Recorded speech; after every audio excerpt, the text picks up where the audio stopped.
Um, who is who should I turn this over to when we call to order? If I could ask, that Mr. McCarthy or Ms. Nope, Bernack? that'll be, yeah, Ms. Bernack. Okay. It's her All show right. today. Okay. Yeah. Sometimes, the director will do a little bugle fanfare and then turn it over, but I go for it. I think let no bugles. Tara take it from the top. Yeah. Okay. Quick looking at we're still waiting for a few people. I'll give them a minute or two to settle in before we call ourselves to order here.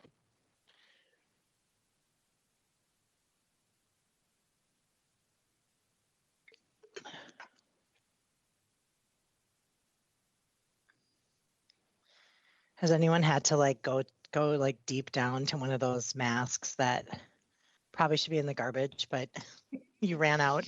You're in your car and you're like, oh, this one's probably okay. I'll just put the folds back in. That's this mask.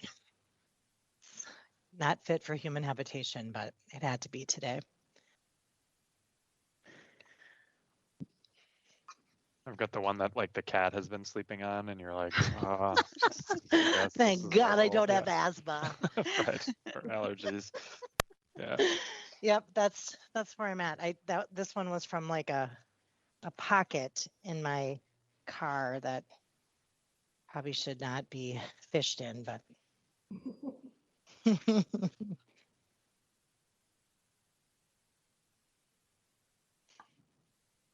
well, I think I can speak for all of my colleagues when I say that we're looking forward to hearing the details. The budget presentation or the budget address from the mayor was outlined the kind of top line this stuff, but really left us with more questions than answers. So we've been looking forward to today to dig in and learn more.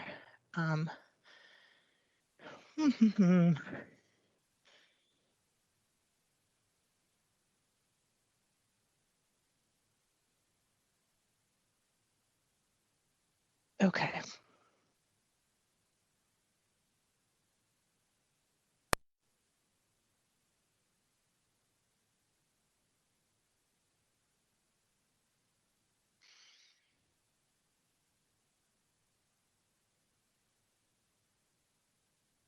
All right, I'm going to call our meeting to order. This is our budget committee, and I'll call this to order. There are 3 council members in attendance at the moment, but I know on Wednesday morning it's a busy day for the council, and folks will join us as soon as they are able to. But I do know that we have a lot of ground to cover today, and as I was mentioning earlier, some questions. So if I didn't officially call us to order, I call us to order. And our topic today is the mayor's 2022 budget proposal. And for folks that are just tuning in this year for the first time and interested in the budget process, this budget address follows work on the administration side of preparing a budget to present to the St. Paul City Council. The St. Paul City Council has to look over the budget, set a maximum levy, which we call our levy limit in a statutory time frame, and then work within that levy limit to and with the administration to set a final budget in December. We have been repeating the refrain to our community members and stakeholders and partners that the earlier folks engage in our budget process, the easier it is to incorporate changes and to adjust. The closer we get to the final vote, the more difficult changes are because there's so many things that push-pull against each other. As we get closer and closer, things have really become more firmed up and finalized. So the council is currently working on its now annual gathering for community input. I think we're looking at October 13th. I'm looking at Ms. Houston. We haven't set that in final stone yet, but I think that is looking like the date that we will have what I'm referring to as a council meeting in the wild, and then follow that with a public hearing to really more of a community conversation where we look to our community members to share their thoughts on priorities for the 20 and obviously with the ARP dollars that are overlaying this year's budget, that as well. So this is where we pass off the baton. The work is now in our court, and we look forward to partnering with the departments and mayor's office as we look at the budget and propose potential changes, adjustments, improvements, I'll say, as we move forward. So today we have Ms. Bernock here, who is tell me your official title. I know you are the budget master, but what is your real title? My official title is budget manager for the city. Okay, so the budget manager for the city. I think budget master sounds better, but we will turn things over to Ms. Bernock to outline the details in the 2022 mayor's budget proposal. Ms. Bernock, I will just keep an eye on my colleagues as we go through this and ask if just towards the end of each slide, if you just want to look up, take a breath, and we'll see if there's questions. We'll ask along the way. If there's something that's coming up in a slide in front of us, feel free to just say, I'm covering that in a couple slides, and we can be patient. Sometimes it helps though to ask the questions along the way and we get to the end and all questions are answered. So thank you for being here. Welcome to our side of the budget process. It's nice to have you. Thank you, Council President. Good morning, Council members. As the Council President said, my name is Tara Bernock and I am from the Office of Financial Services. Before I move into the detailed material, I just wanted to make sure that folks can see the screen with the PowerPoint slides. All right. Yep, it looks great. Some good thumbs up there. Well, I'll be giving you a very high level overview of the mayor's proposed 2022 budget. As the Council President said last year, my role is to be your general contractor here to show you the big picture of the overall project of the budget. And then the departments will be coming in with more specifics and to provide you the specialist view for their department budgets in the coming weeks. I'm going to start the presentation with some introductions and move into some high-level context, as well as the budget highlights of this year's proposed budget, and wrapping up with the presentation on the property taxes and fees on a typical home.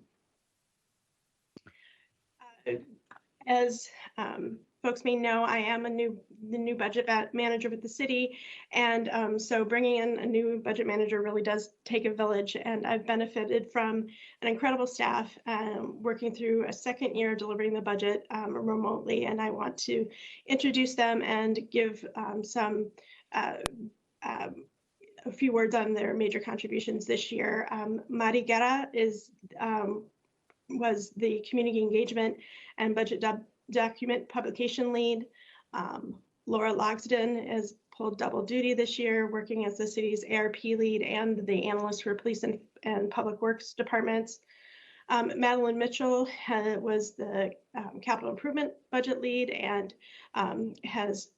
was able to get some one more year out of some end-of-life technology systems that we use to produce the budget, as well as generally keeping us in line with the decision tracker and tracking spreadsheets. Mark Strom worked on revenue status coordination and some special research projects.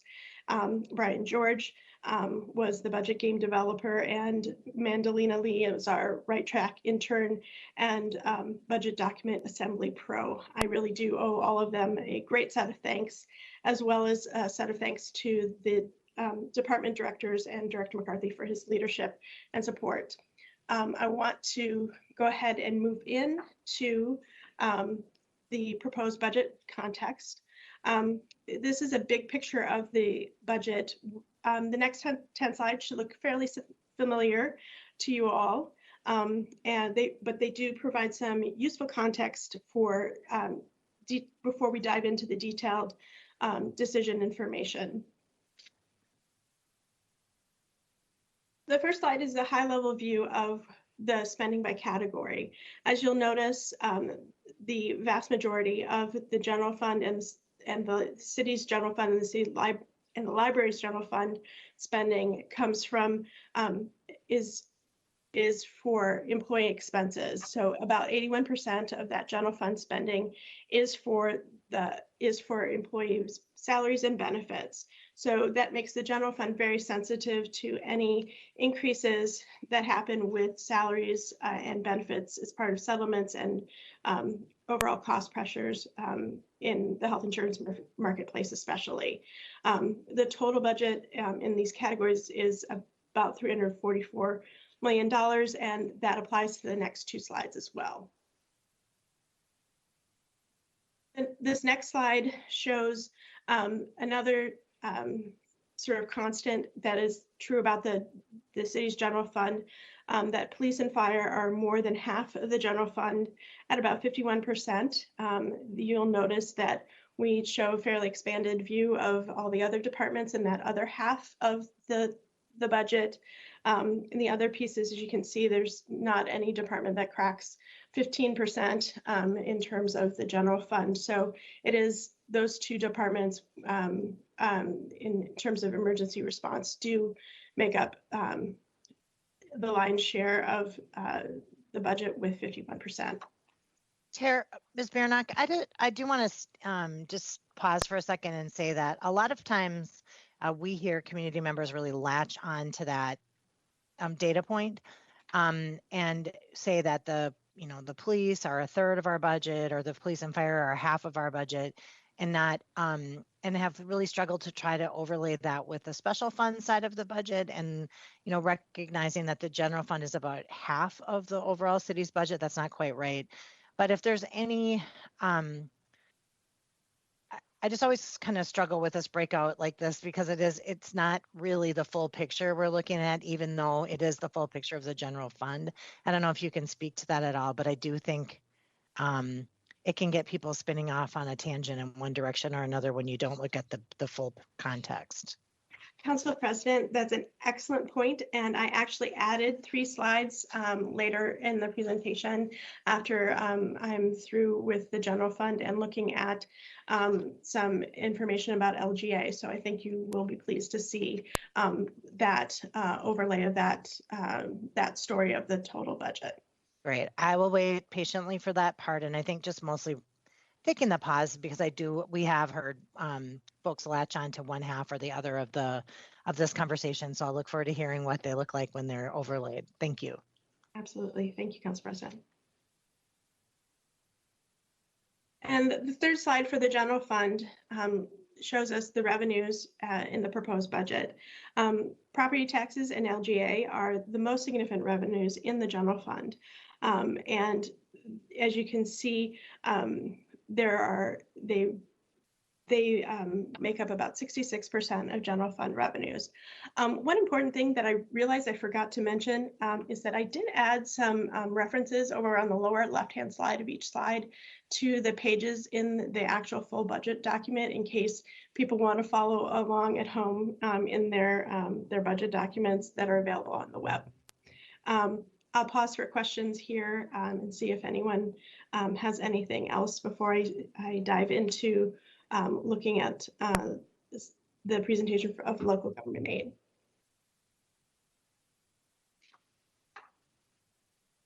All right. So obviously, with such a large share of the general fund budget coming from LGA, we do like to take a very long view of LGA history. We did, in the 2022 proposed budget, we are counting on about a 900,000 LGA increase due to the impact of the application of the formula to the state appropriation. So we're seeing a slight increase there. Even with that increase, we are not quite back up to the 2003 level of LGA revenue for the city. And we are significantly below where we would have been had LGA increased over this period of time by inflation. In addition to the overall revenue trend with LGA, I wanted to just stop very quickly on provide a bit of context on the the formula. The current state law sets out a formula to determine the unmet need for all the cities in the state. The first part of the formula looks at the revenue needs. So looks at factors such as jobs per capita and the age of housing stock in each city. The second part of the formula looks at the ability to pay. So the ability of the city to have provide own sources to that are generated to support support services, and looking specifically at the property taxes generated by the market values in each city. The final step of the equation is to look at what the result is of the unmet need, and what the formula indicates each city should receive from LGA. So that unmet need for the city of St. Paul is on this next slide. The blue bars describe the calculated unmet need for the city for 2021 and 2022, and compare it to the LGA that is actually being received by the city. I'm going to pause for questions because I see that Councilmember Naker has her hand up. Ms. Naker. Thanks, Council President. And this is, I just didn't want to let these slides pass without commenting, as I think we do every year, that, you know, for folks who are watching this and wondering why we are required to raise our levy almost every year in order to meet our gap, this is really a huge part of the reason. And lest anybody think that we just sort of sit back and accept the fact that local government aid from the state has not kept pace with inflation and that we have the biggest unmet need, as you just said, every year it is at the top of our legislative agenda when we are advocating at the state level for this to be increased and for it to go back to keep up with inflation and to give St. Paul what it deserves. And I just would really urge my constituents and everyone who's watching to just raise your voices as well, because we cannot meet our needs if the state doesn't meet its commitment, particularly to our city, but to all cities in the state. Thank you, Ms. Naker. And I will make my annual additional comment that I believe it should be called local government allocation, not aid, because I know that St. Paul, it does its fair share of the heavy lifting of being an economic driver for the state's revenue. And to act like we're getting a handout is ridiculous. This is our portion of the state's money for local government, and again, it ends up rolling down to our property taxpayers back when the state doesn't step up. And we know year after year, it seems like the legislature is becoming more and more unable to make simple decisions around our budget. And it hurts us down here on the local and county municipal levels. And so here to remarks of Ms. Naker, and just underscoring that we're doing our fair share here, and our allocation, the missing unmet need is really hurts our community members, and are really in so much of the basic bread and butter things that we expect, like from our roads to our parks to our tree trimming and so on. So I always appreciate the opportunity to take a look at this in Technicolor when it comes time for the budget season. So thanks for letting us break in and do a small commercial for better funding from the state local government allocations. Thank you for the comments, Council President and Councilmember Naker. The one additional point that I had looked at and wanted to provide, in addition to that $32.5 million difference between the city's unmet need and the certified LGA, when I looked at these figures this year, I did notice an additional interesting fact that that gap, that 32.5, is about 5 times the gap of the next city that is up on the list in terms of the unmet need as compared to all the cities in the state. So. All right. On that cheery note, next slide. Next slide. These are the slides that I mentioned earlier. These are the slides that take the proposed spending and revenue and spending by department, and shows the the total city budget instead of just the typical general fund view that we see, we've seen every year. As you note here, you would note here that when you do add in the other funds, employee expenses do drop to just over 50%. So from that 80% that's in the general fund. This view includes debt service and capital outlay, and as well as some major contracts in the other non-general funds. So it does provide a very different picture to help sort of overlay that perspective that you mentioned, Council President. Looks like Ms. Naker has a question. Thanks, Council President. I love this slide, and I love how you're taking such a fresh approach. I think even the color palette might be different, although maybe that's OTC branding. I don't know. It all looks great.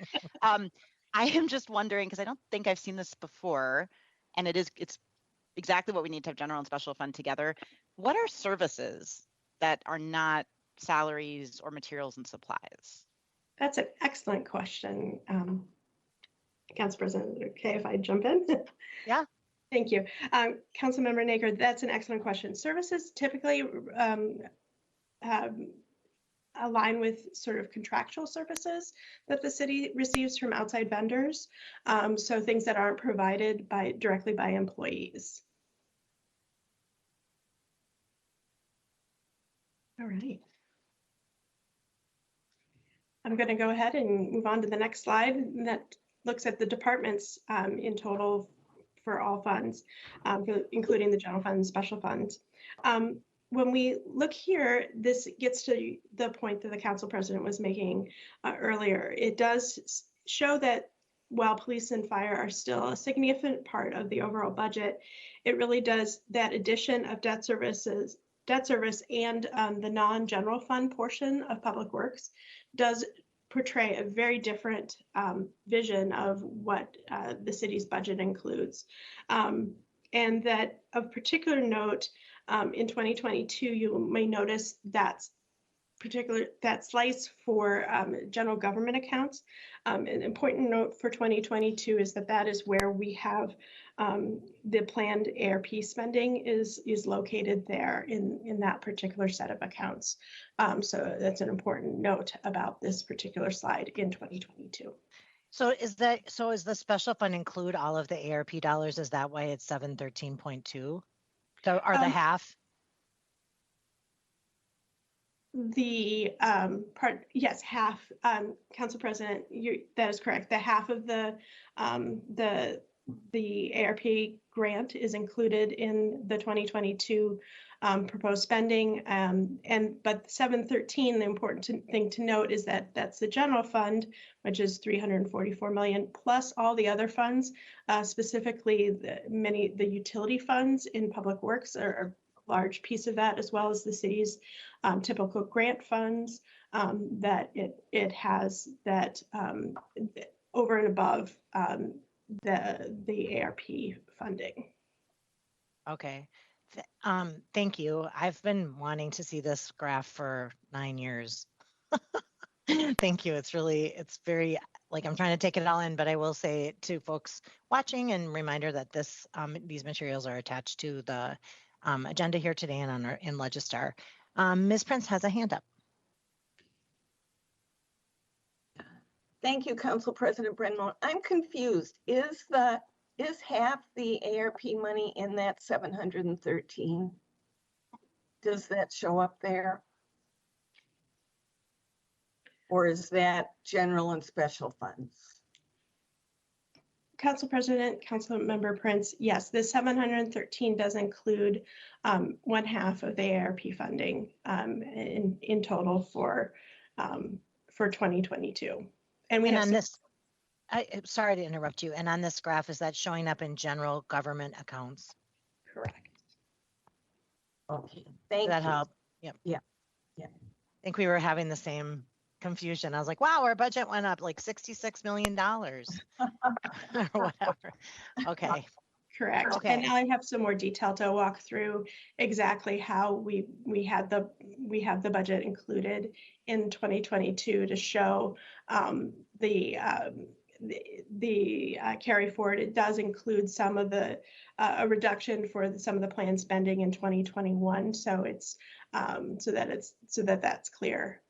We just want to make sure that when you see those slides, it'll be a bit more clear. I apologize for sort of jumping into that a little bit early. So,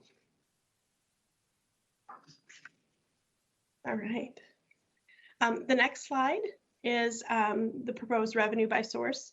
In this slide, you will notice again that use of fund balance reflects the carry forward of $72 million from the first payment of 83.3 million.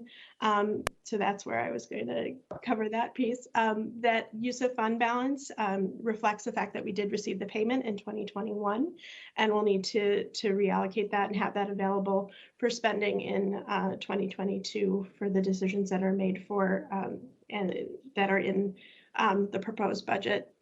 The other piece here that is substantially different compared to the typical general fund view is the view related to fees and sales and services, that becomes a fairly significant portion of the overall city's budget. But again, property taxes and intergovernmental revenue in general, not just LGA in this particular slice, is a fairly significant component of the city's budgeted revenues.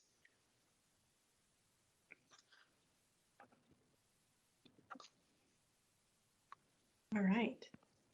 If there aren't any questions about the high-level context, I will go ahead and transition into discussing the proposed budget gap and the solution that is included in the proposed budget to that gap. This particular slide shows the gap. In total, we were expecting about a $15.1 million gap in 2022. There are a variety of causes of that gap, and I'll go through those for you. The blue bar at the bottom of $4.8 million reflects one-time solutions that were included in the 2021 budget that are no longer available to the city. So these are items that were included in the 2021 budget that that are not things that we can continue on into the future. So that was part of what was in this year's budget that we need to solve for next year. The red bar reflects the salary growth inclusive of a 1.5% increase for cost of living adjustments and increases for benefit rates for benefits that city employees receive. This bar, about 4 million of that is in the general fund, not including the library. So that's an important point to note. So that, again, going back to the slide where I was talking about the general fund and that being 80% of the general fund's spending, that really does have a huge impact. It's very sensitive to those increasing cost pressures, and it is reflected in the size of that bar on this slide. We also have in this slide shows the green bar represents some the latest step on the debt commitments to increasing our support for debt service, and then the next piece, the yellow bar, is 2.2 million related to other planned increases that were expected to be added in the 2022 budget. These include things like the commitment for operations and maintenance for the Highland Bridge project, as well as administrative citations, a shift of the computer aid dispatch to the county, as well as the allocations for the Downtown Alliance, holiday lights, and hanging baskets. So that's what that particular bar represents. Ms. Bernack, I have a question about going back to the debt bar. Absolutely. And maybe there's some overlap with what our expectations are in 2022, especially given the different approach to CIB, which, by the way, I am very supportive of. But I feel like throughout the course of 2021, we were refunding bonds and getting lower interest rates and saving money. So I'm trying to understand why our debt would go up unless we were taking on new debt, and that could be what this is contemplating. Because it seems like with the savings that I mean, with the very low interest rates and the refunding that we've been doing, that actually the debt would be, less. And granted, that's naive and narrow, but I'm just trying to understand, like, how do we get $1.7 million increase on the debt? Right. The short answer to that is that we are addressing a long-term structural problem in the debt service funds through adding that $1.7 million a year. I will, however, phone a friend and ask Director McCarthy if he has other points that he'd like to add in response to that question.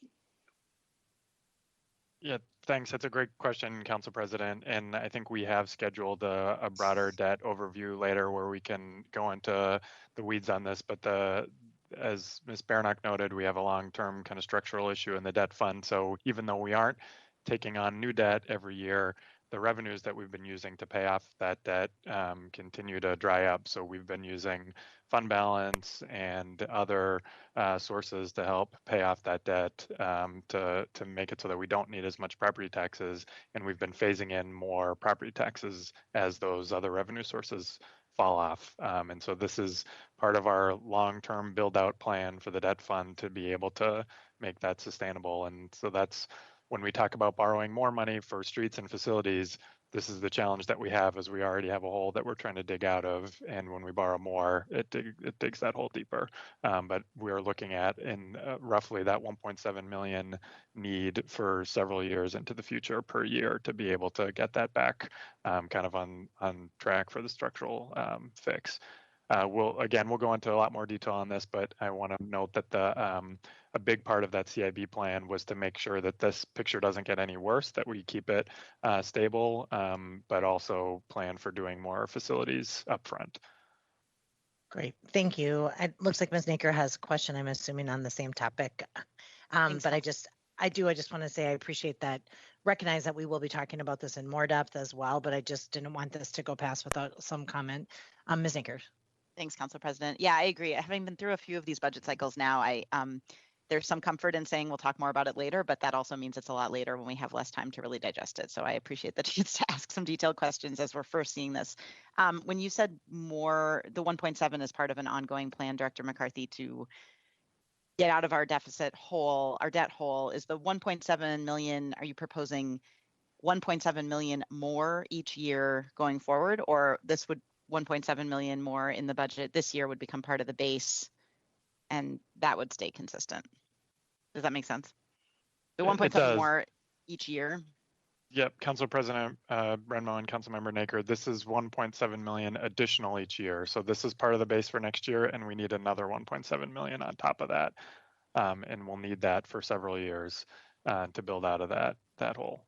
And, this is something that, Mr. Solomon and Ms. Brown, our treasurer and debt manager, will be able to provide more detail on. But we've got a long-term model built out on the debt fund to make sure that we can reach that structural balance here. And it's that we've used, like I said, we've used fund balances, and we're at a spot where we would drain those fund balances below healthy levels if we were to continue to use those over the next several years. So we need to replace them with levy, essentially. Just a super quick follow-up, Council President. Can you remind us what the eligibility for using ARP dollars to do debt services and what we're proposing to use from ARP? Council President Bremo and Councilmember Naker, we are not allowed to use ARP to pay debt service on any existing debt. Thank you.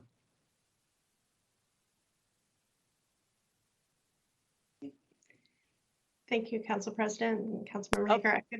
It actually looks like Ms. Prince has a question. Thanks, Council President Brenmo. So, Mr. McCarthy, are you saying then that we are committing ourselves over some period of years to at least a 1% levy increase for this debt problem? And how many years are we talking about? Council President Bremon, Councilmember Prince, I don't have our debt model right in front of me, but it's for at least the next 4 or 5 years that either a levy increase or shifts or reductions elsewhere are required in the debt fund to stay structurally balanced there, absent other revenues that could potentially go for that need. Council President Brenmo, you referenced the refinancings that we do, and we hope that these are conservative estimates with conservative interest rate assumptions. We refine these numbers every time we do a bond sale, every time we refinance debt, and we try to chip away at this to make it more manageable and easier to absorb. But it is an ongoing and existing need that we do need to reconcile and solve. And I'm glad that it's coming up on this call. This is something that we've been talking about and addressing for the last several years and making these shifts. And I think they've grown a little bit, but this is about the amount that we've been adding to debt for the last few years now.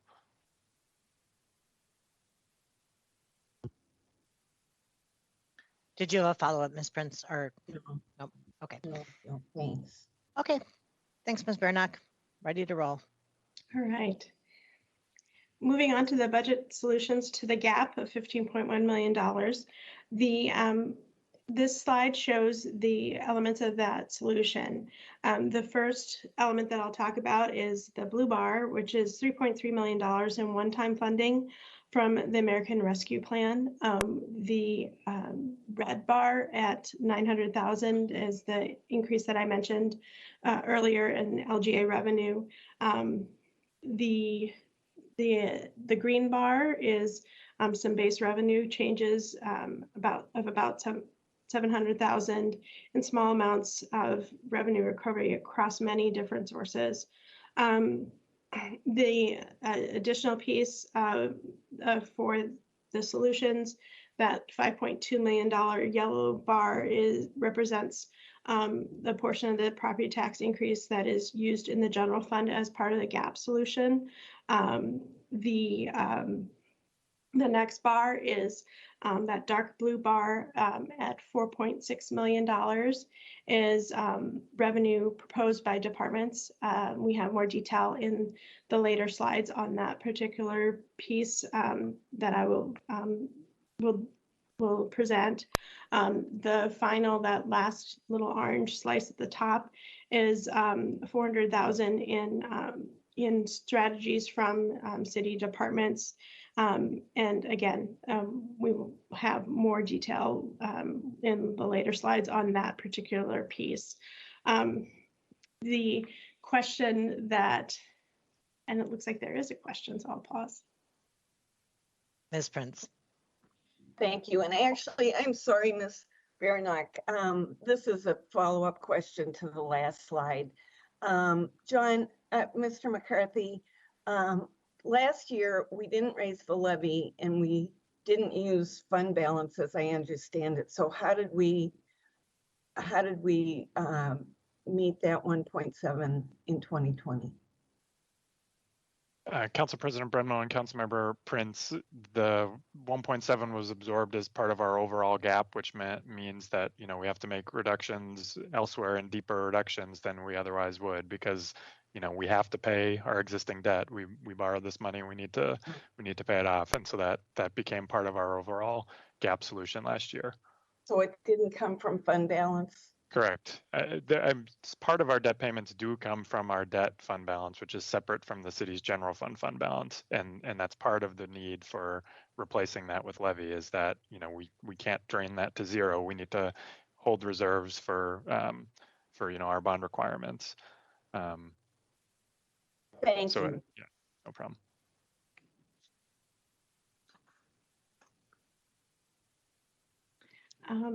The question that you should be asking me is that the levy increase is a total of $11 million, and we're only showing $5.2 million here on this particular slide for the budget solutions. In past presentations, we've included a slice here for specific investments that were part of the proposed budget. Instead, I've broken that off into a separate slide to be able to provide some additional clarity on what those investments are. That slide is this one right here that aligns with the additional $6 million in property tax funding that is in the general fund.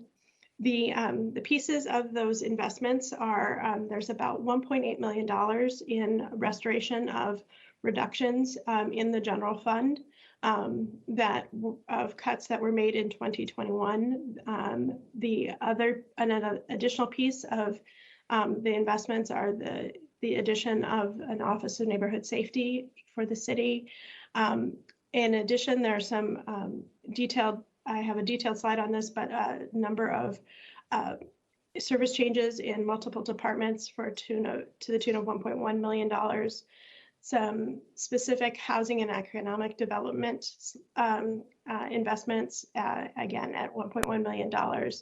And then the other large piece of the investments picture is $820,000 in the Law Enforcement Career Path Academy in the police department.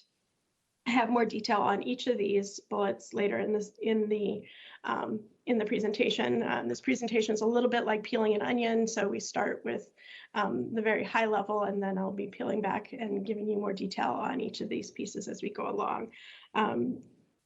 Before you move on, and I understand that we will continue to peel this onion here today, but just comment to my colleagues and anyone who's watching that there's a resolution in front of us that also shows funding for Law Enforcement Career Path Academy today. And I just want to clarify that the resolution that we're looking at is one-time funding to fund Law Enforcement Career Path Academy in 2021, and that the mayor's proposed budget includes Law Enforcement Career Path Academy as part of the ongoing general fund.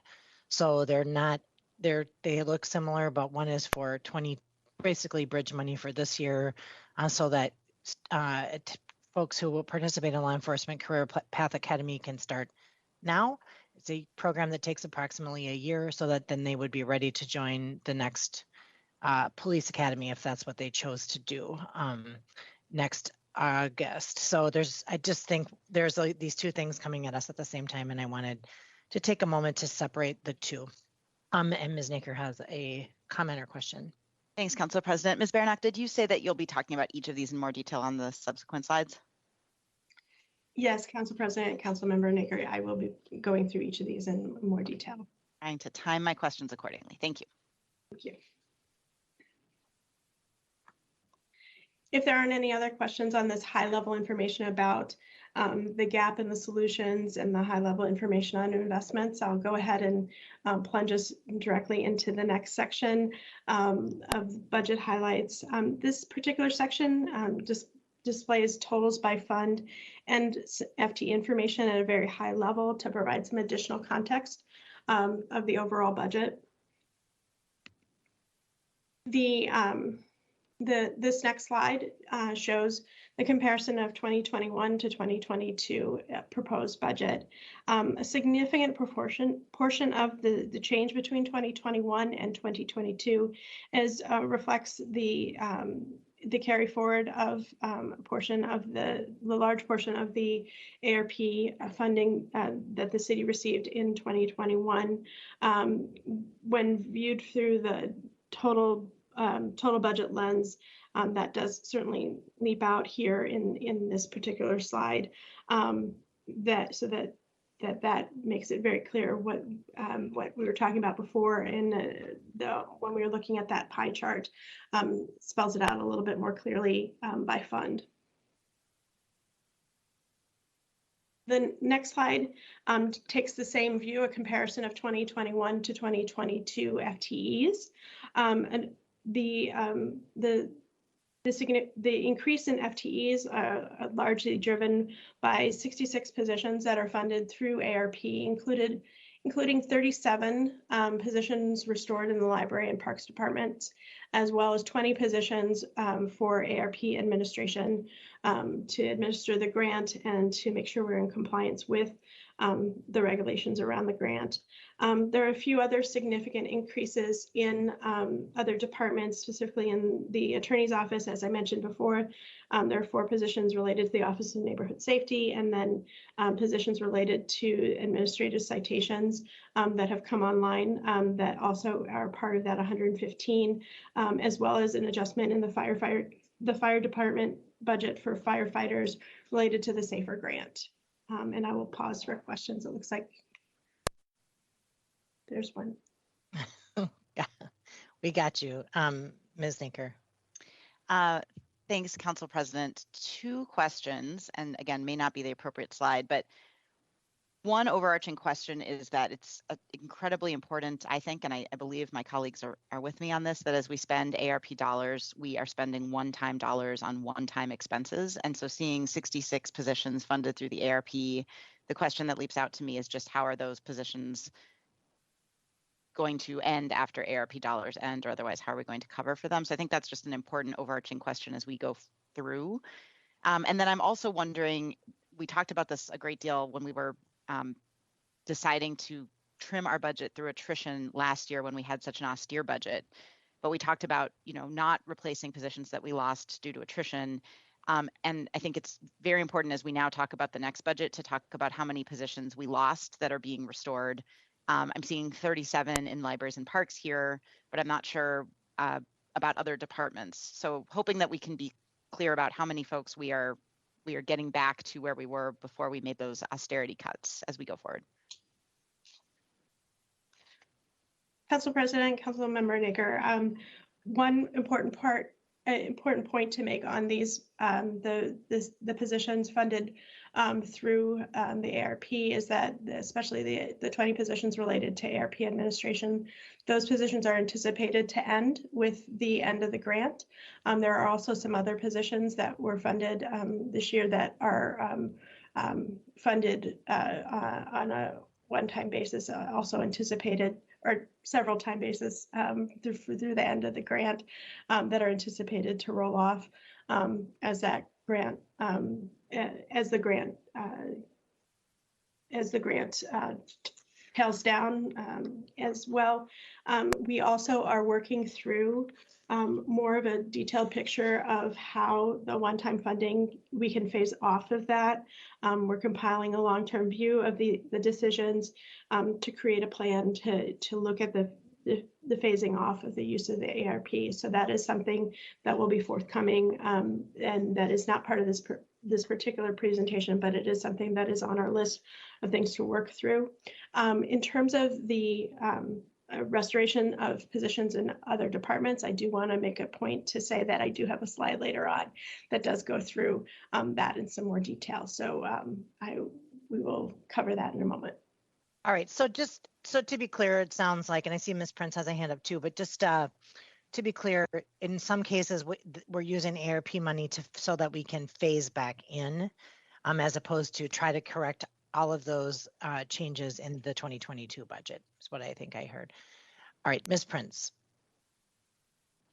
Thank you, Council President Brennan. And this is more a comment than a question for Ms. Beranek. I am very concerned about the fact that all of those positions are fully funded in 2022 in the proposed budget with ARP money. And I think we have seen before that, when we're trying to phase things from one-time money to the general fund, that we've been able to do it gradually over a few years. I hope we will look at that. And I hate to say this, but the cynic in me says, the reason we're doing this with Parks and Library is because of the public concern over having these positions in the budget, and that we're not doing the hard business of phasing those positions in with general fund in 2022. So I would like to see us move in that direction as we work on the budget as the council.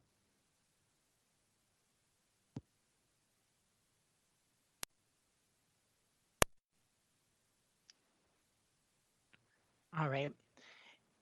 All right. And I look forward to seeing the slides ahead as well, understanding that some of the positions are phasing out and, like trying to get an understanding of what is the balance there. I agree. It's an important thing for us to understand. And I know, Ms. Prince, you've mentioned this before, and I fully agree that we are not in the business of kicking the can down the road and leaving problems for the next councils, next generations to solve. And I really appreciate that because we are burdened with some pretty short-sighted decision-making in the past 3 decades. So that's really put the burden on us. And I'm proud to be with a group of folks that's willing to tackle it, but I also agree that we don't want to push it off to the next group either. So I'm with you in that. Thank you. All right.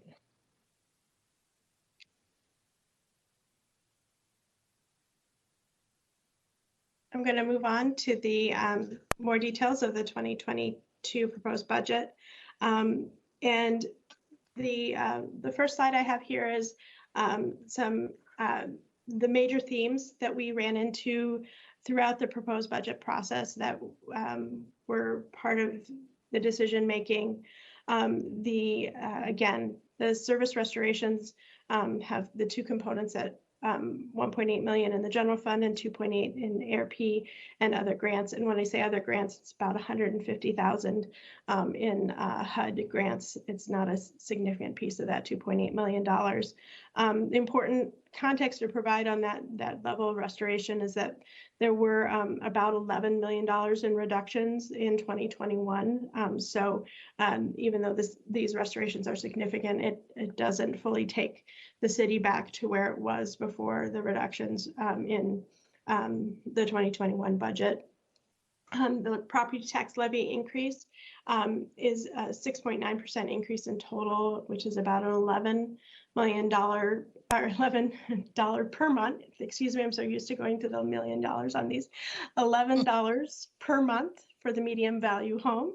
The other pieces that we've talked about already were another significant feature is the Office of Neighborhood Safety at $1.25 million, and the capital improvement budget moving funding for 3 major projects: the Hamlin Midway Library, North End Community Center, and Fire Station 7, up to the first 2 years of the capital program, as well as the mayor's vision for $40 million each to neighborhood safety, housing strategies, and jobs and career readiness as part of the an overall strategic plan for ARP funding. Thank you. Ms. Naker.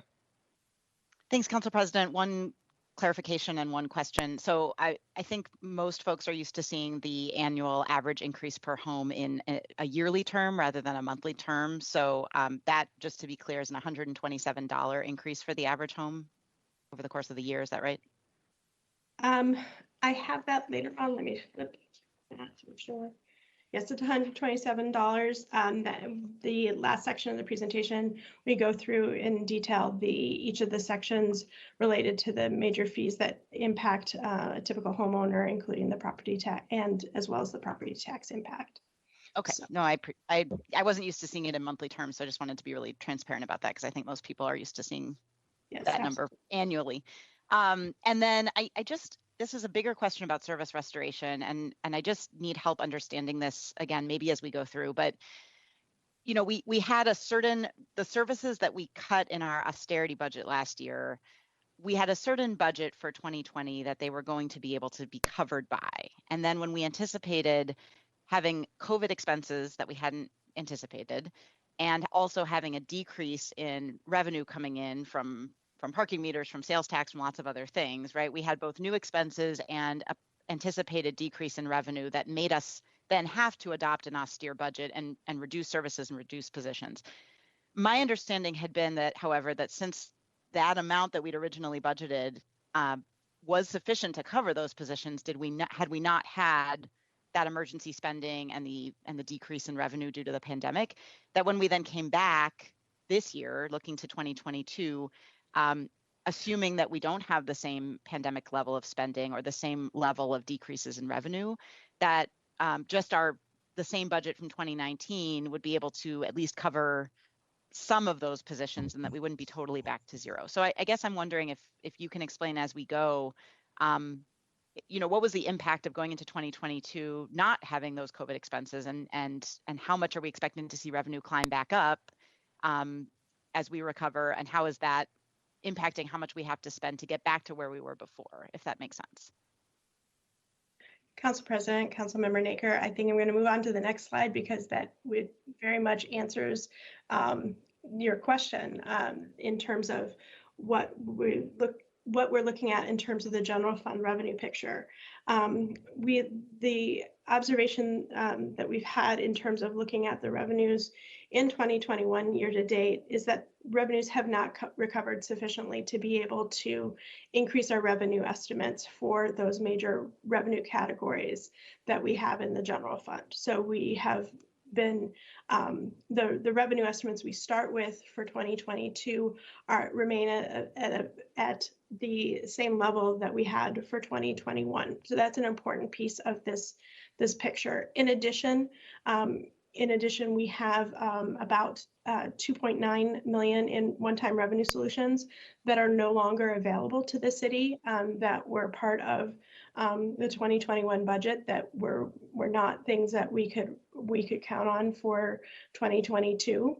And in fact, there are two revenue sources, the hotel tax and Xcel franchise fee in particular, that even though we had fairly substantial reductions in those revenue sources to the general fund, the trend that we are seeing in 2021 leads us to believe that we need to actually back off of those even lower revenues estimates and make adjustments, as you see here, about $320,000 in 2022 for hotel taxes, backing off of our 2021 revenue estimates, as well as about 300,000 for Xcel Energy franchise fees as well. We had in addition, over all the other changes in revenue in the general fund, there's also a reduction of about $300,000 of many smaller revenue sources to the general fund. So that does discuss part of the reason why we're still seeing the level of the gap that we have. We also know that we've had increases to the salary and benefit lines in the general fund's budget that have driven those costs higher, as well as that we had some one-time spending reductions that we anticipated for 2021 that we were able to realize that aren't available to us in 2022. Ms. Yang, then Ms. Naker. Or Ms. Naker, was this a follow-up on the question that you just asked? No, I'll yield to Ms. Yang. Thanks. Okay, Ms. Yang. Thank you. I just have a quick question. Can you remind us how much in local government aid we're getting in 2022? Council President, Councilmember Yang, our amount of local government aid in 2022 is expected to be, we're at $71.9 million that in total.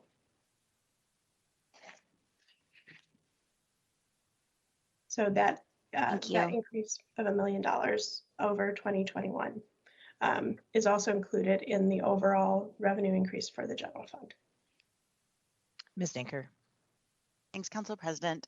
Ms. Bernat, I know we have a franchise fee agreement with Xcel and that sets the rates and the fees that they pay. Can you explain why we're seeing a reduction in those fees? Councilmember Naker, the Council President, the reduction in Xcel Energy fees, we are seeing that commercial usage is generally down. We also saw there was one particular user of the electric franchise that had a specific carve out that has suspended operations, and that had a fairly major impact on that overall revenue source. I'm sorry, just as a follow-up, can you say more about the carve out? Sure. I don't know what that refers to. Yes, there with some of our commercial industrial usage is that we have specific large payers have specific agreements with Excel that creates their percentage of their bill that they pay, and that there was one particular commercial industrial user of electricity in the city that suspended operations, and that was a fairly major impact that we're seeing in 2022 and in 2021 as well.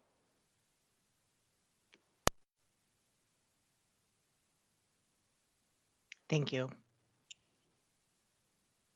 Okay. In addition to those the negative news that we have on our revenue sources, we, again, in the general fund, we are also planning on the property tax increase, as well as we've adjusted the amounts for shrinkage or the delinquency factor. We anticipate in 2021, we included a delinquency factor of about 3%. In 2022, based on our experience so far in 2021 with the first payment for the property tax, we are returning that assumption to a 2%, which is a 2% shrinkage factor, which is what we had in the 2020 budget as well. We've seen that the property tax receipts that the city has received have not reflected an impact. So in the initial payments in 2021 and in 2020, experience was good as well. We have two additional pieces of revenue in the general fund that were part of the solution that I mentioned before. We have a number of revenues in the fire department that they have proposed to recover costs to the tune of $3.9 million. This revenue increase is related to, there's some very specific ones related to the ability to charge on specific mileage rates, as well as some contracts with other surrounding communities. And the other piece that we have that was a department related revenue increase was for the Department of Safety and Inspections, about $700,000 of anticipated revenue in that area related to changes in the fees for permits.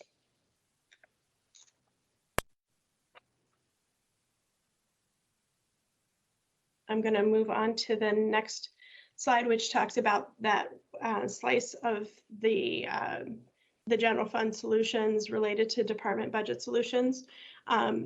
We have about $400,000 in general fund department reductions, $100,000 in the city attorney's office, where we've increased their attrition assumption.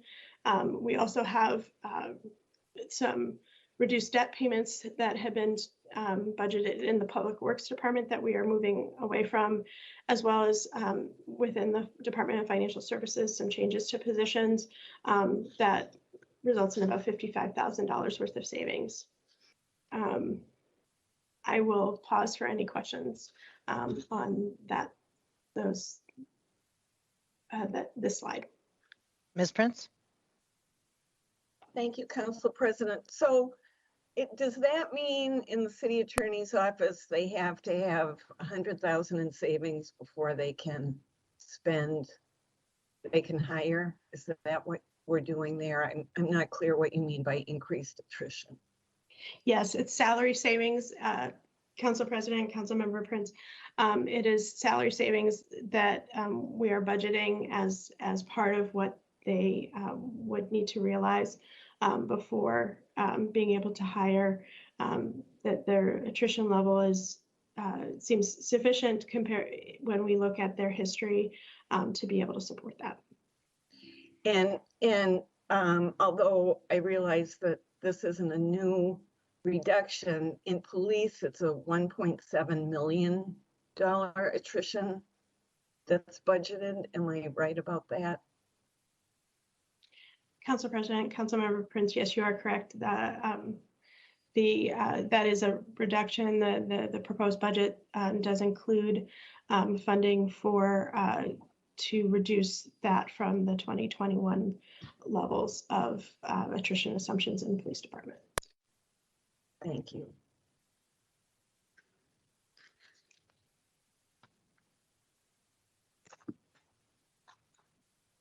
I'll move on to the next slide. This slide discusses the Office of Neighborhood Safety. There are a couple of components to the funding for this new office. The major component goes into the City Attorney's Office, has 4 FTEs for the administrative functions of the Office of Neighborhood Safety and a commission to support its work. The other piece of the office is $600,000 in the fire department for social worker contracts to support the work of the office. In addition to those 2 new pieces, there's an existing piece of funding for the community ambassadors of about $500,000. That is moving from the police department to the city attorney's office. So it's not net new funding, but it is existing funding that we have relocated to the city attorney's office with the addition of the Office of Neighborhood Safety.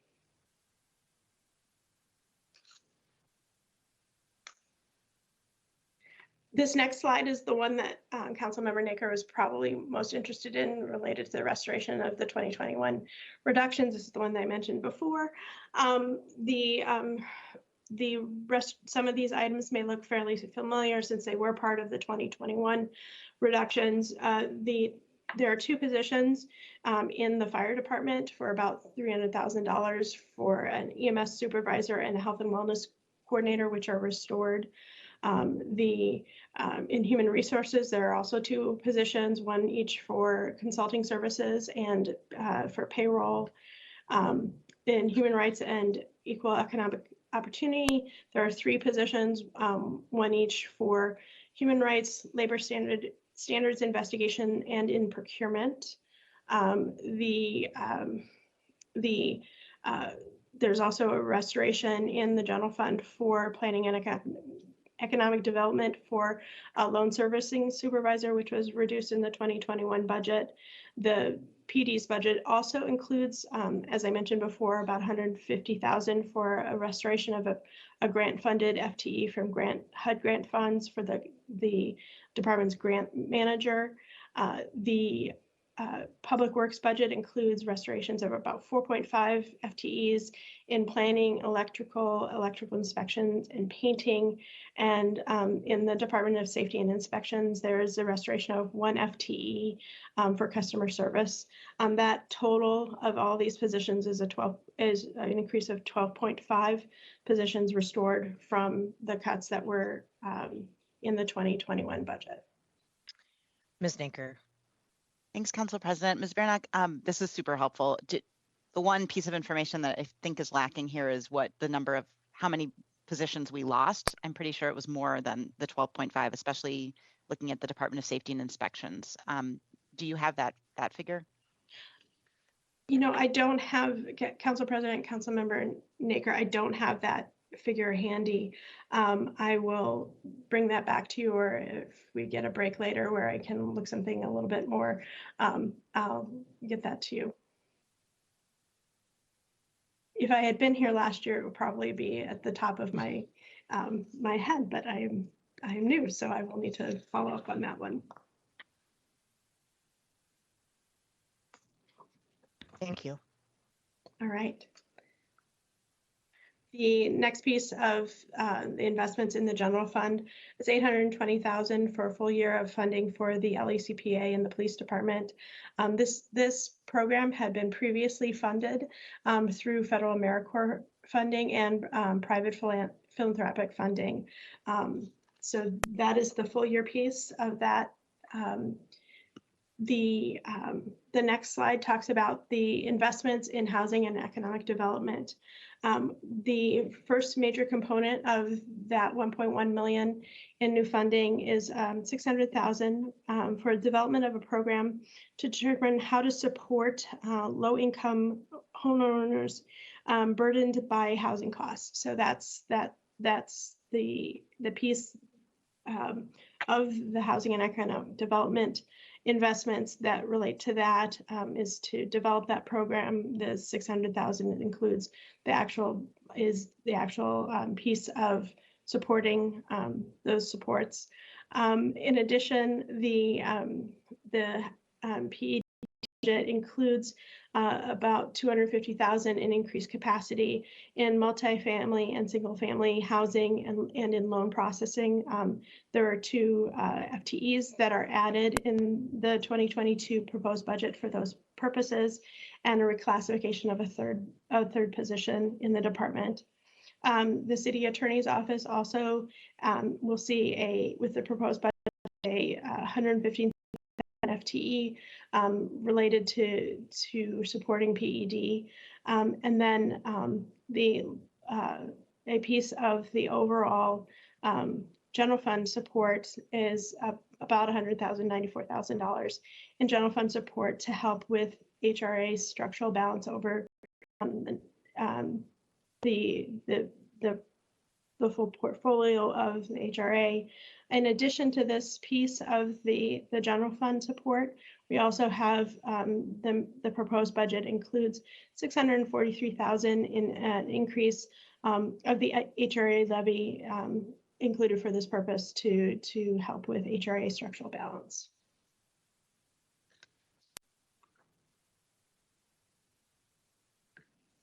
Ms. Naker.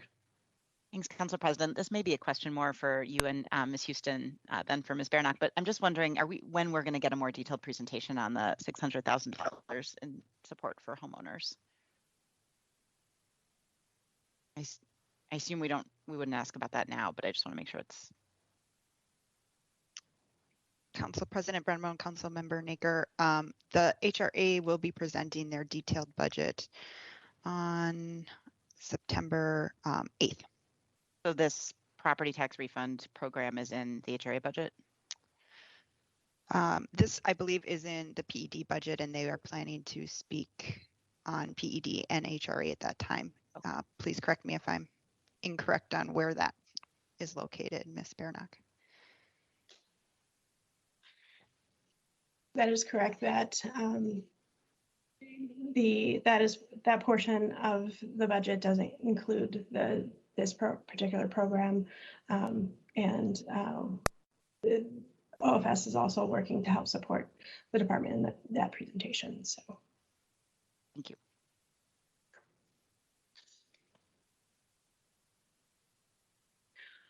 Okay, the next slide is a collection of service changes that are in various departments of about $1.1 million, the additional investments.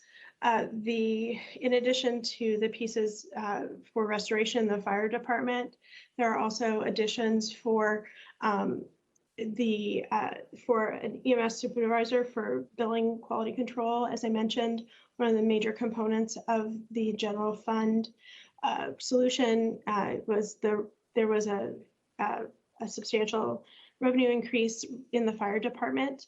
And one of the things that they need to be able to realize those revenue increases is the addition of this staff person to help with billing quality control.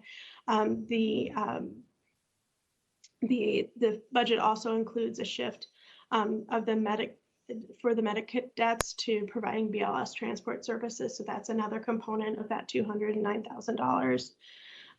Within the Department of Human Rights and Equal Economic Opportunity, there's an increase to capacity of about $75,000 for increased capacity related to compliance and research. There's also about half an FTE, 0.6 FTE added in the proposed budget for that. Another piece of the service changes in the general fund is an addition for communications and coordination capacity within the mayor's office, and with $238,000 added and 2 FTEs. In addition, the Department of Safety Inspections has the addition of 3 FTEs related to the plan review, building, and mechanical inspection functions, for about $500,000 of an increase in that particular department. And then another piece that you'll see across city departments is the ongoing maintenance for COVID-related HVAC upgrades. There's about $120,000 citywide for that piece. I see some hands up, and I just do want to. That's the first I've seen that.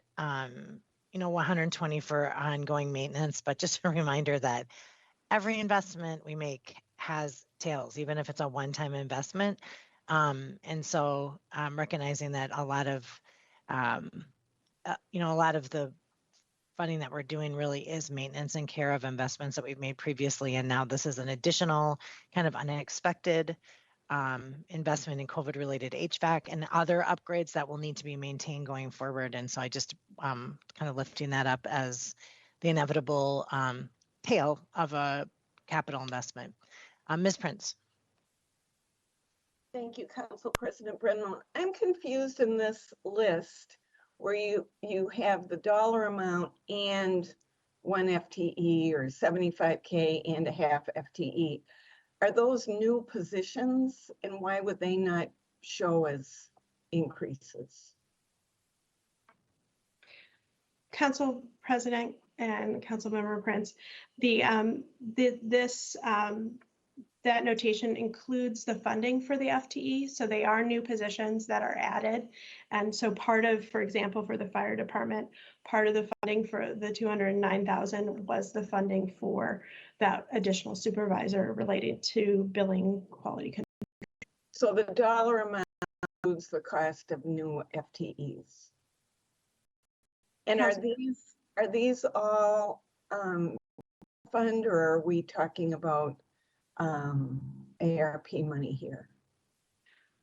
Council President, Councilmember Prince, the amount does include the, and that this particular slide does display general fund.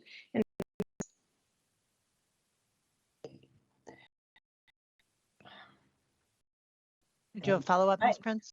No, I'm just surprised that we're adding staff to the mayor's office. But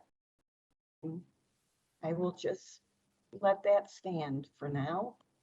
Do you have other questions? Slide. All right.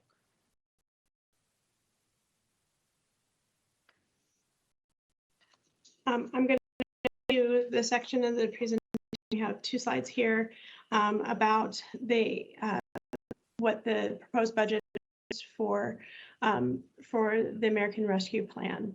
As I mentioned early in the presentation, the highlight slide, the mayor's budget does include a planning strategy of $4 each for major topic areas of safety, housing, and jobs. In addition to those 3 major categories, there are also amounts for modernization of city services, financial stabilization, and vaccines, as well as the administrative piece to be in compliance with grant regulations. The important part of this is also to look that and where it's all coming from and how we're accounting for the $83.3 million in ARP funding. We have planned expenses in 2020 about $11 million. The proposed budget and the funding, and I have a slide on that goes into detail of about $7 million in the budget for spending ARP with specific details and recommendations. And then the remainder is in a carry forward of about $60.3 million for the decisions related to the priority described on the other half of this.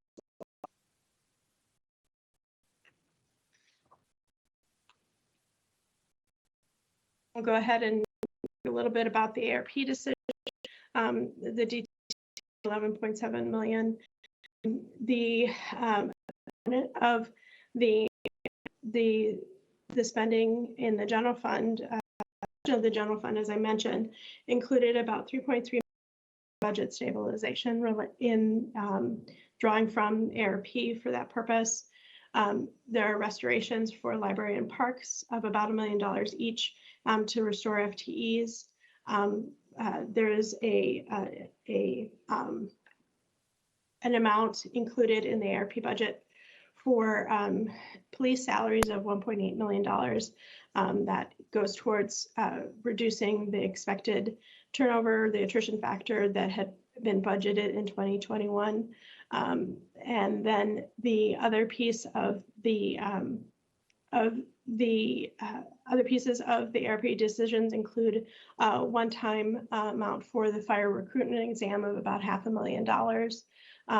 The criminal division backlog, that's a piece proposal that had been before you already, and that was a 3-year, there was a 3-year picture in that. This is the 2020 portion of 2022 portion of that funding for addressing that backlog. In addition, there's about $200,000 for the Department of Safety and inspections on their unsheltered response. Similarly, something you've already seen. And then the 11.7 million also includes the share of ARP administration for 2022. And then we will, I don't know if it will be OFS or police, but I do think that it will be very helpful to get a deeper dive on this attrition adjustment that's being proposed. It's not just a 2021 phenomenon. I think that's something that was baked into the budget many years ago, and then this is trying to adjust it so that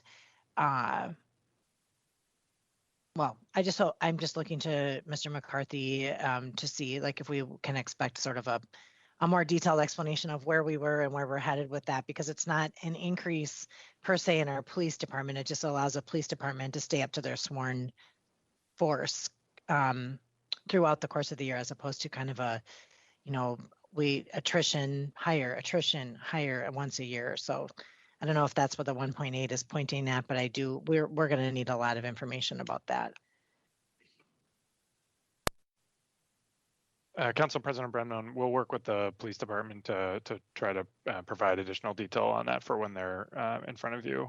But yeah, understood. And we've worked really closely with them in the past few weeks and months to have a better understanding of kind of their peaks and valleys with respect to hiring, and so I think we'd be able to share that detail in a way that helps. It's been helpful for me to better understand their hiring process through a lot of the work that we've done with them this year. So we can share that with you. Great.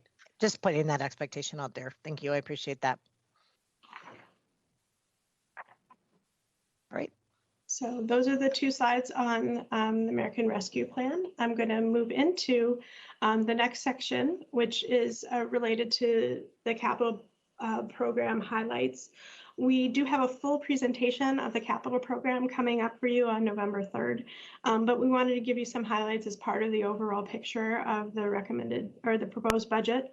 The overall program is proposed at a $55 million level.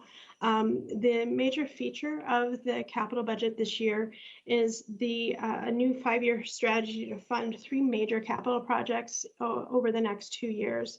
The 3 major projects, as I mentioned before, are the Hamlin Midway Library, North End Community Center, and the Fire Station 7. The strategy takes advantage of the low interest rate environment and using capital improvement and public safety bonds to finance the project for a total of $42 million in bond issuance in 2022 and 2023. The capital budget also includes projects funded by municipal, state aid, county and federal contributions, as well as those capital improvement bonds and public safety bonds.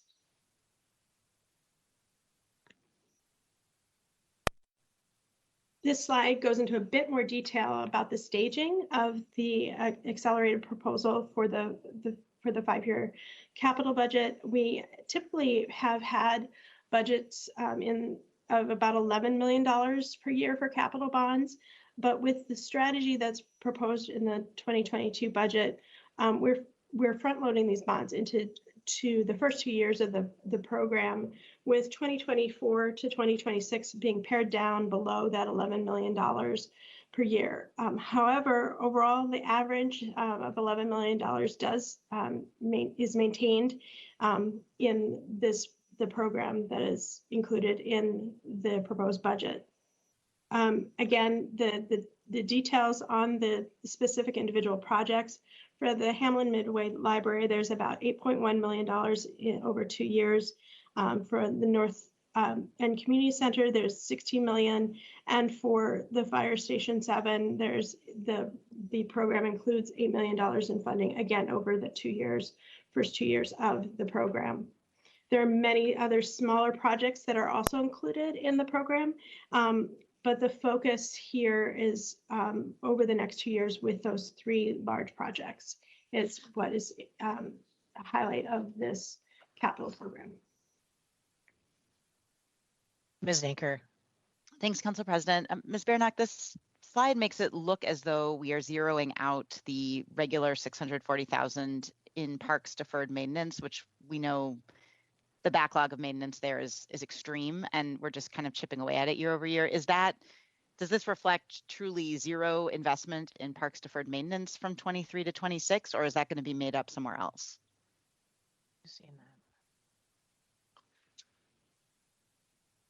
We'll have to get back to you with more detail on that.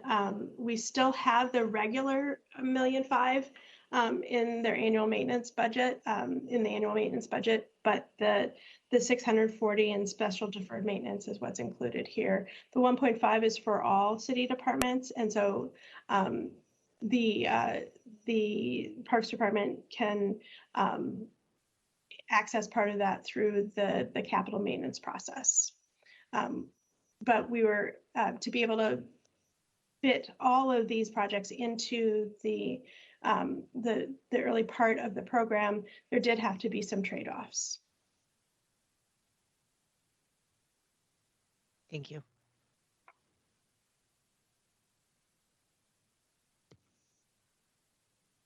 The major revenue sources for the capital budget are listed on this particular slide.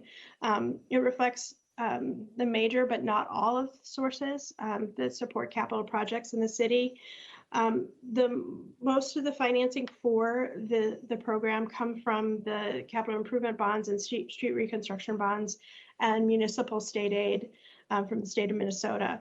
Also significant are pieces that are related to the community development block grants. There's about $4 million in funding from those each year, as well as $8 million in sewer revenue bonds. And there, in addition to what's on this slide, there are, as I mentioned before, there are funding elements related to the county, state, and federal sources that are smaller than these large components. Again, these 3 slides are just the highlights of the plan, and as a reminder, the $8 million sewer revenue bonds, that sale for 2021 is up in front of you today. So that's something that you will be hearing about more later today. But again, these 3 slides are meant to represent the highlights of the plan, and that we do have the overall capital program presentation scheduled as coming up on November 3rd. Great, thank you for that. And I am looking forward to hearing that. I do think that there's a lot of wisdom in, our current approach of like giving every project $2 million and waiting until they get enough to move forward means we're sitting on millions and millions of dollars and nothing's happening. So I'm really interested to hear how this new plan functions, and I'm excited at the list. I know that Station 7's been a priority, the North End Community Center. I don't know when in the past 4 decades we haven't been talking about Hamlin Midway Library, so those are all things that I'm glad to see coming to a head, but very interested for the November 3rd presentation as well. Thank you. Of course. I'm going to move on to the next section, which is the part of the presentation where we build up to the impact on a typical property. So we start with looking at what the property tax increase is, and we step through each of the major fees, and then end with the final presentation of the typical home and its fees from the city for a year. So this first slide looks at the citywide property tax levy distribution. It reflects the funding for the general fund levy, as well as debt service and library. For libraries, we have the line also includes a notable feature for 2022, in addition to what we've discussed before on the property tax levy. We also include an increase of about 250,000 for the Port Authority. This overall picture results in a 6.9% increase, and you see how that breaks down across each of the major portions of the levy. The next piece that we will use to build up to that typical properties set of taxes and fees relates to the street maintenance rates. We have these are presented for the public works services that they provide through these rates. The residential change in total is about $2.40 for these combined set of fees for a typical home. There's no increase. There was no increase in 2020 to 2021 for sweeping and lighting, is an important note when you look at these rates. Ms. Anker. Thanks, Council President. Just again, for clarity, that 240, is that per foot or is that total? That's total for all of these categories. Okay, thank you.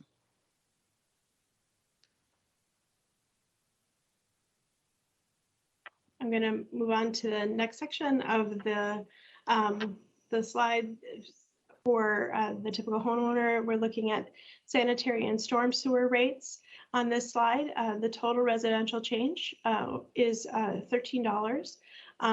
The pieces of that rate you can see here are the base fee and volume charges, as well as storm sewer, and that reflects the amount for 1 or 2 family residential home. These rates keep up with the recommendations from the city's financial advisors to ensure the health of the sewer fund and the maintenance of this particular set of infrastructure. The next section of the typical property owners' bills from the city includes the solid waste and recycling rates. These rates are relatively stable from 2021 to 2022. There is a small increase to keep up with the cost of doing the same level of service related to residential waste collection of about $1 that is included. And I'm going to move into the slide that pulls it all together. For all of for this typical home, and in the important note about this median value home is that this median value home is at a value of about $229,000, and that represents a 6% increase over the value of the home in 2021. So that obviously varies across the city, but this is one representative home that we're using to display the taxes and fees. And that net change for the year is $127. The other pieces that we just went through, in terms of direct billings for the total city services, show the increases that we just talked through for another $16, getting that up to $143 in change over last year in the direct billing, including the property tax. The additional section we have here is that we do anticipate the St. Paul Regional Water Services having an increase to water charges that it comes to about $20 for a typical ratepayer, and then a typical residential ratepayer, that is. And so for the net change in total for the overall taxes and fees on a typical home, we're at $163 change in taxes and city taxes and fees. Ms. Bernick, why is residential waste collection going up $1? I was under the impression that our initial outlay and investment was about carts and cart management, and that number would be likely to go down over time as opposed to up. And I realize this is different than the monthly charge by the haulers, but I'm surprised to see that go up. The other charges are staying the same. Council President, one of the pieces that we know that has impacted this particular rate is that the cart replacements are costing more than were expected, and that is a piece of what is going on, as well as the pieces that that is the main component of this particular rate increase. Okay, thank you.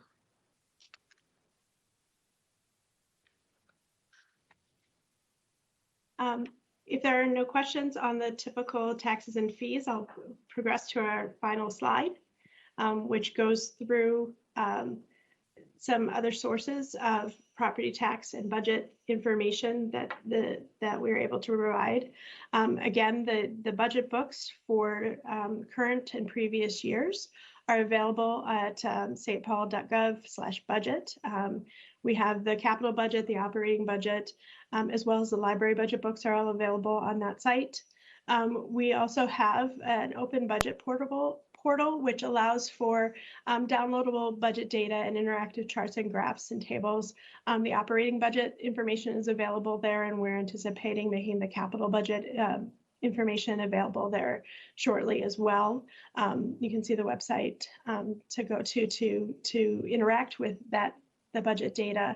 And the third piece of information resources that we have available on the city's website is the property tax estimator that allows someone to use this online tool and take an estimate of their property taxes for their particular values.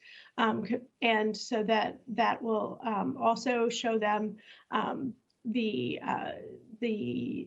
components of what that property tax pays for, represented as shares of the property tax supported budgets within the city. Great, thank you. I have a question, comment, and then I believe I'll look to see if my colleagues have other comments, but we'll pop things over to Holly to chart our course forward here today. And I want to just thank people for sticking with us a little over time. We just want to make sure that we cover all this material. I guess, first of all, my question, I know that there's interest among council members to understand the deeply nuanced conversation about our property tax levy with our property tax capacity, and understanding what all of the investments that have been made in our city over the past several years, and TIF districts coming back online, where do we see increased tax capacity that will offset a levy increase? And I'm looking to Mr. McCarthy and Ms. Houston to just make sure that that is part of the future conversation, so we understand. I mean, the estimator here is kind of a blunt instrument. We're not taking into account, I mean, it's very challenging to talk about this in a way that we can fully nail down. But I do really want to understand where the investments by members and by the city partners to tax capacity increases. So I'm just putting that out there and saying that I like to. I think just want to remind but just remind us that these portion of the property tax just it's about a third and a third. So to watch closely to see what the school district does, Met Council, there's other line items on that bill. So when we look at that number of 163, that's one portion of a property tax bill. And so it's while it may, reduce down to $12 a month approximately for an average household, that's a third of the property tax bill. So we need to keep our eyes on the big picture. We don't have control over the county's levy or the school district's levy, but we do have the ability to look at that holistically. So I just want to remind us of that fact that we all know, but sometimes I feel like we really only can talk about this one piece, and our property tax estimator is really focused on our part of the pie. And there's lots of other pressures on our homeowners and our renters indirectly. And then I'm looking, I don't see hands up, but I do want to have Holly talk to us a bit about, so what's next? Council President Brendmoen, council members. So what is next? So today officially kicks off the City Council's budget committee meetings, and the next 3 months we will be having meetings we'll be having meetings every Wednesday morning with different departments to find out more about the details that were just provided a high-level overview on today. So next week we will be hearing from the Parks and Rec Department. And then following that, we have a big day with the library department as well. I should have pulled up my calendar. Sorry about that. But sorry, that's okay. I won't go through everything, but I will also say that the schedule is available on our website, the City Council /council budgeting, and then also on our Legistar webpage. And so what we're planning to do right now is we're hearing from the larger departments within the city that have more, they use property taxes as a financing source. So the general fund departments we're hearing from first. So next week, as I mentioned, Parks and Rec. Next week at the 3:30 City Council meeting, everyone should tune in to hear from Ramsey County. They'll be giving an overview on the property tax trends. And so that will get at Council President Brendmoen's question on what the tax capacity increases is, as well as what the special planning district within the city, what the average homeowner will be seeing an increase on their property taxes. And then on September 1st, we'll be hearing from the police department and the library board. At the library board meeting, we'll be hearing the library board presentation. And I believe the library board address by the mayor will be tomorrow. So those are some highlights to look forward to. Great, thank you. And thanks for the web address. I think following along, if there's any changes, of course, we'll make those online as well and make announcements at our budget meetings, which typically will take place at 10 o'clock on Wednesdays.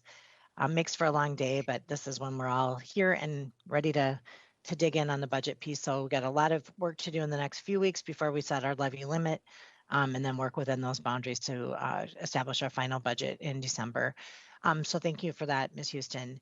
Ms. Bernack, you've done it. You've ripped the Band-Aid off and done your first budget presentation. So thank you so much for your hard work, for your presentation, for the information here. We've had great budget directors in the past, and yet it's always nice to see things with a fresh set of eyes. And I definitely had some, a fresh look at a kind of a subject that I've seen a few times. So I really appreciate that and the hard work that it took to get us here and how much is in front of us yet. So thank you and congratulations. And we appreciate that very much. Thank you. Yeah, right on. All right. So I think that is all that is before us at this time. Again, just the tip of the iceberg. We've got a ton of work, a ton of questions. I know, when we're looking at mingling the ARP dollars with the budget, things get even more complicated. And we may look to try to separate those a little bit just to help our conversations going forward, and also just to, keep the budget and keep ARP the ARP, but we'll talk about that more in the days and weeks to come. So again, thank you everybody for your time, for your attention, and for the hard work that's before us and behind us. So there's nothing more to come before us, and we will be adjourned. Thanks much.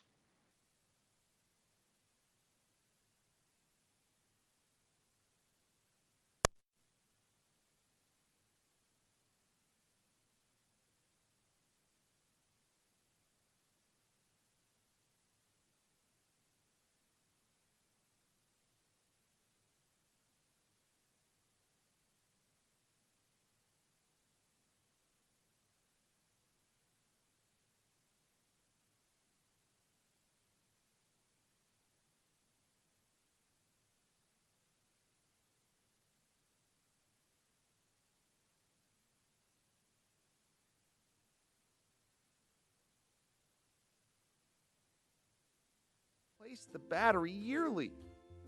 Replace your alarm before you hear the end of life